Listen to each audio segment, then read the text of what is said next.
안녕하세요. 정평재입니다.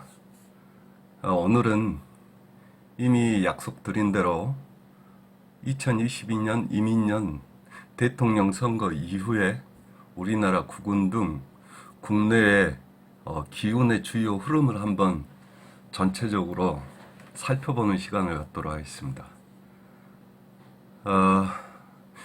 이 정리표에도 나와 있다시피 시공간의 흐름 이렇게 되어 있는데요. 이걸 뭐 타임테이블이라고 그러죠. 시간이 쭉 흘러가는 흐름도. 근데 제 첫 영상에서도 말씀드렸다시피 사주명리학은 기운의 흐름을 읽어내는 운기학이고, 이 기운의 흐름은 천간을 기준으로 삼으면 갑을병정 무기영신 임계 이렇게 해서 10년의 마디 내지는 이 그 기운으로 기준으로 흐름을 갖든지, 아니면 지지를 기준으로 삼으면 우리가 흔히 다 알고 있다시피 12가지 띠죠. 임묘진, 사오미, 신유술, 해자축 이렇게 12년의 단위 내지는 기준으로 기운이 계속해서 순환 반복한다든지, 혹은 9개월의 그 연합 세력인 해묘미, 이 목사막국이라 그럽니다.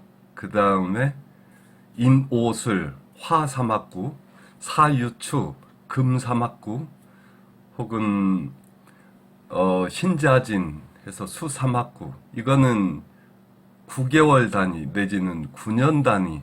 어차피 그 반대 기운인 한계절의 텀이 있기 때문에 결국 이 사막국의 기운도 지지 12년에 혹은 12개월의 기준으로 이렇게 순환 내지 반복을 하게 되어 있습니다. 이 인묘진이라는 사주상의 이 글자들은 범을 상징하고 성장하는 기운들입니다. 쭉쭉쭉 뻗어나가는, 성장하는. 농사로 치면 씨앗이 발화돼 가지고 이제 싹이 돋아올라서 무럭무럭 이제 자라나는 시기인 거죠. 하루의 기준으로 삼으면 아침 내지 오전의 기운도 되고요. 예. 그리고 사옴이라는 글자들은 여름, 이 한낮, 이 농사로 치면 한참 이 자라난 이 식물이나 이 세상 만물의 기운들이 자기 그 존재 근거를 최대치로 번성시키는, 드러내는 이런 시기고요. 그 다음에 신유술이라는 글자는 가을 내지 오후, 다 크고 번성을 했으니 이제 꽃을 피웠으니 결실을 맺어야 될 거 아닙니까? 그래서 이게 이제 결실의 시간도 되고요. 결실의 기운인 겁니다. 그 다음에 해자축이라는 이 기운은 이 물의 기운이고요. 이 겨울 기운이고, 저녁, 하루로 치면 저녁 기운입니다. 이렇게 해서 12개의 글자들이 4개의 계절을 이뤄서 끊임없이 순환을 하는 건데요. 특히 이 해자축 저녁의 글자들은 농사를 다 짓고 났으면 가을에 신유술 구간에서 이 종자, 씨앗을 걷어들였으면 겨울은 그거를 저장해 놓고 내년 봄을 위해서 충분히 휴식하고 준비한다든지, 혹은 사람으로 치면은 이게 자손 번성을 위해서 새끼치기라는, 저녁에 이제 잠자리들이 많이 이루어지니까 잠자리라는 의미가 이제 그런 의미로 되고요. 그리고 내년에 농사질 이 결실을 거두지 못한 사람들은 굶어 죽지 않으려면 뭔 짓을 하겠습니까? 이 도둑질들을 하고 사기를 치고 뭐 이러는 거죠. 그래서 이 밤에는 이 도둑들의 시간도 되고요. 사람의 일생으로 치고 보면은 봄은 어린 아이들 그 성장 시기, 여름은 성년의 시기, 가을은 노년의 시기 이렇게 되는 거예요. 그러면 겨울은 죽음을 맞이해야 될 거 아닙니까? 후손을 물론 남겨놨으면 그 후손들을 통해서 끊임없이 이제 다시 순환하고 반복하고 뭐 이러겠지만, 그래서 저승사자가 활동하는 시기도 돼요. 이 겨울이라는 시기가 이런 특징들을 기본적으로 가지고 있습니다. 그럼 사주에 이 습기운이 많다는 것은 뭐를 뜻하겠습니까? 이 기운들을 다 담고 있어요.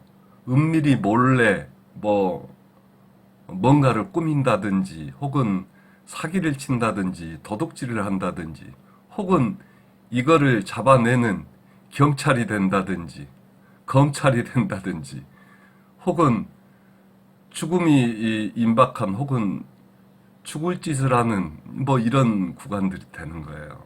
이 귀신 내진 저승사자가 날뛰는 시간도 되고 이제 기본적으로는 큰 흐름은 이렇다. 그리고 이 표에도 나와 있다시피 작년은 신축년인데요. 올해는 이제 이민년이고요.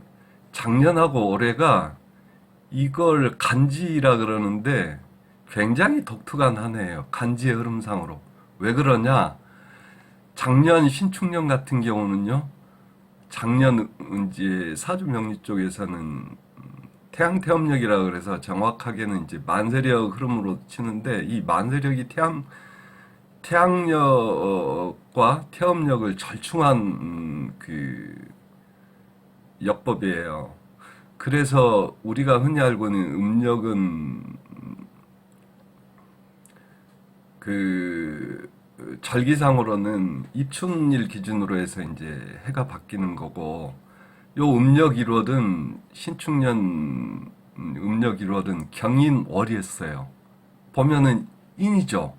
그러면은 작년 12월은 축으로 끝나겠죠. 인묘진 위에서 얘기했다시피 인묘진, 사오미, 신유술, 해자축 이렇게 가니까 그러면 인에서 축 시작해서 12개월이 축으로 끝났는데 작년 신축년 1월달을 간지로는 경인월이라 그래요. 2월달은 신묘월이라 그러고 3월달은 임진월이라 그러고 쭉쭉쭉쭉 이렇게 가면 작년 음력 12월 작년의 마지막 달은 신축월이라 그래요. 그러면 신축년이면서 신축월이 왔잖아요. 그런데 이게 2010년의 간지도 경인년이었어요. 2011년의 간지도 신묘년이었어요. 그리고 작년의 간지가 신축년이었어요. 이렇게 되면 작년 신축년은 한 달짜리로 이미 지나온 경인년 2010년 기운을 한 달짜리로 보여줬고요. 그 다음엔 2011년 그 신묘년의 기운을 또 작년 2월 음력 2월달 한 달짜리로 보여줬어요. 이게 뭘 뜻하겠습니까? 2010년 경인월부터 자기가 겪어온 기운들을 작년에는 짧게 한 달짜리로 다시 리와인드 시켜서 다시 반복시켜서 미진한 것들은 다 마무리하라는 의미였어요. 그리고 자기가 경인년에 신묘년에 임진년에 뭔 짓들을 했는지 상기시켜주는 기운으로도 작용을 했고요. 그래서 작년은 참 특별한 해였고 작년은 자기가 12년 전부터 해온 것들을 작년 한 해 마무리하라는 그런 의미의 해이기도 했어요. 그리고 이민월은 새로운 이 12년 혹은 12월의 사이클을 타는 첫 해가 된다고 이미 이 올해 12달의 기운이 이미 얘기를 해주고 있어요. 예고를. 그러면 올해 볼까요? 올해 이민년인데 올해 음력 1월은 이민월이에요. 올해 이민년 음력 2월은 개묘월이에요. 올해 음력 3월은 갑진월이에요. 그러면 올해 마지막 12월은 개축월이에요. 그런데 올해가 2022년이죠. 2022년 이민년 1월달이 이민월이었어요. 그리고 선거가 있는 달이 2022년 이민년 개묘월이었고 그런데 내년이 바로 올해가 이민월이면서 이민년이면서 이제 이렇게 흘러갔는데 올해가 이민년이죠. 올 2월인 개묘월 기운이 내년 개묘년인 거예요.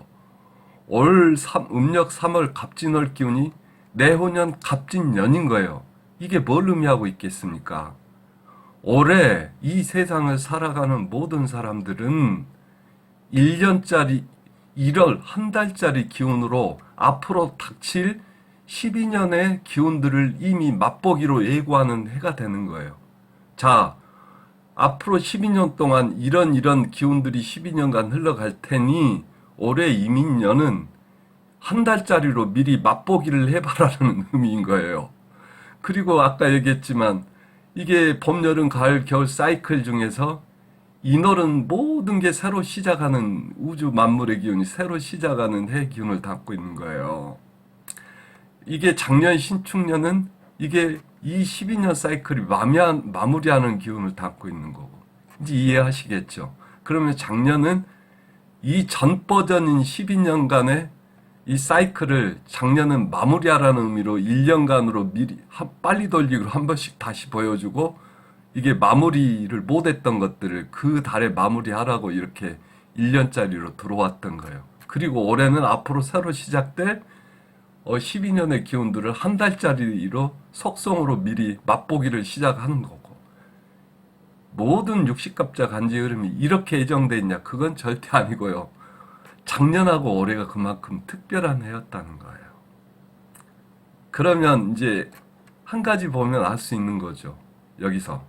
자, 윤석열 당선자가 이 갑오 대운에 이 대통령이 올랐거든요. 그러면 대운이라는 거는 자기 생일을 기준으로 해서 10년마다 10년짜리 기운으로 들어와서 자기 사주에 10년간 영향을 미치다 빠져나가는 기운입니다. 그러면 윤석열 당선자는 갑오년부터 대통령 본인이 의도했건 의도치 않았건 대통령을 향해서 이게 가는 좋은 기운이 들어와서 이 10년간의 사이클을 거쳐서 마무리는 언제 하겠습니까? 이게 10년 사이클은 천간기운이라 갑을병정 무기영신 임계 내년에 이 자기의 이 좋았던 사이클은 마무리를 하는 해가 되는 거예요. 올해 선거 개묘월이었던 올해 선거 달인 개묘월 요번 달에 마무리하는 기운. 그리고 전체 큰 흐름은 내년에 마무리하는. 올해 선거가 녹록지 않을 거라고 제가 그랬죠. 물론 이기기는 이겼습니다만은 저는 이재명 씨가 역전이 가능할 거라고 생각했었고 그런데 올해 이기기는 이겼어도 윤석열 당선자가 아주 가까스로 이겼습니다. 이게 뭘 의미하겠습니까? 내년 기운이 이미 한 달짜리로 보여주고 있었으니 내년이 윤석열 당선자한테는 만만치 않은 해가 될 것이다예요. 조금 있다가 왜 그런지 이거를 윤석열 당선자의 사주상으로도 한번 짚어보고요. 그리고 전반으로도 다시 한번 짚어봐 드리겠습니다. 그리고 여기서 한 가지 더. 요것처럼 이렇게 신축년 다시 작년 마지막 달이 신축월이었죠. 요 같은 간지가 다시 들어와서 작용을 한다는 건 뭘 의미하냐면요. 똑같은 기운이 그 특정 달에 다시 반복해서 작용하니까 요 해에 일어날 수 있는 그 어떤 운기들 기운의 흐름 중에서는 작년 신축월이 가장 기운이 크게 작용하는 해이면서 요거를 사주 명리학상으로는 같은 기운이 똑같은 기운이니까 하나는 유령인 거죠. 그리고 이렇게 연에서 올해는 신축년이다 그러면 다시 신축월이 됐다면 올해 일어날 수 있는 중요한 일들은 신축월에 거의 대부분 일어난다예요. 이렇게 이거를 사주 명리학에서는 엎드려 신음한다 그래서 보금살이라 그래요. 본인 사주에 신축이 있는데 이렇게 연운 다시 월운에서 신축이 계속 들어왔으면 이 영상을 보고 계신 분들이라면 만약에 자기 사주에 이 신축이라는 글자가 있다 그러면 그분은 반드시 대부분은 이 신축년 작년 신축월 작년 마지막 월에 어떤 자기 삶에 있어서 인생에 있어서 중대사라든지 어떤 중요한 터닝 포인트 혹은 큰 어떤 변고들이 일어났을 가능성이 큽니다. 마찬가지로 요 올해는 이민년인데 올해 이미 지났지만 이민월이 다시 들어왔어요. 이거 복음 내지는 동착살이라 그럽니다. 사주 명리학에서. 그래서 뭔가 새로운 계기로 해가지고 이게 이민월에 새로운 자기 인생의 터닝 포인트가 될 새로운 어떤 그 일들을 이렇게 시작했을 분들도 크고요. 아니면 마음을 먹었다든지 아니면 자기 실제 삶에서 그런 현상들이 일어났을 가장 큰 해가 되기도 하고 그런 것들에 전혀 무관심을 하고 있는 상태라면 이 기운이 와서 새로 시작하라고 일깨워주는 의미도 되는 겁니다. 자, 이게 타임테이블의 특징이 이렇다는 거를 알고요. 그 다음에 우리 그 윤석열 당선자의 사주는 사주 명식으로는 신, 요 신, 자, 진 이런다 그랬죠. 그러면 이분의 이게 그 사주상에서 삼합수국의 기운은 요 갑진월에 마무리가 되는 거예요. 그러니까 내년 개묘년에 이 대운이 끝남으로써 이게 마무리를 하는 기운인데 내년 기운이 넉넉지 않고 본인 사주상에서 큰 세력이 형성하고 있는 기운은 요 신자진에서 마무리되면서 새로 시작하는 간목 기운이 떠 있어요. 그러니까 내년을 잘 넘기면 내후년부터는 자기가 사주상의 이 삼합 기운을 정리를 하고 새로운 뭔가를 다시 스타트를 끊는 기운이기 때문에 이미 이 타임테이블에서는 윤석열 당선자의 기운의 흐름을 예견을 하고 있는 거예요. 내년을 잘 정리해서 마무리하고 넘어서면 내후년부터 새로운 뭔가를 마무리하고 시작하는 기운으로 써먹을 수도 있다. 이렇게 되는 거고 윤석열 씨 이 사주는 이 오화가 자기를 어떻든 역동적으로 치고받고 이러면서도 이게 가까스로 당선까지 시킨 기운, 대운의 기운이기 때문에 요 병호대운이 오게 되면 이 병호대운이 자기 임기 마무리하는 기운이거든요. 요 5년, 5대운까지는 무난하게 갈 수 있는 거예요. 그러니까는 요 내년이 이런저런 의미로도 윤석열 씨에게는 대통령으로서 비교적 성공한 대통령이 될지, 아니, 실패한 대통령으로 자기 개인으로는 남은 인생에서 회한으로 낳고 역사 속으로는 오명으로 기록될지는 내년 기운이 결정을 거의 하게 되는 상황인 겁니다.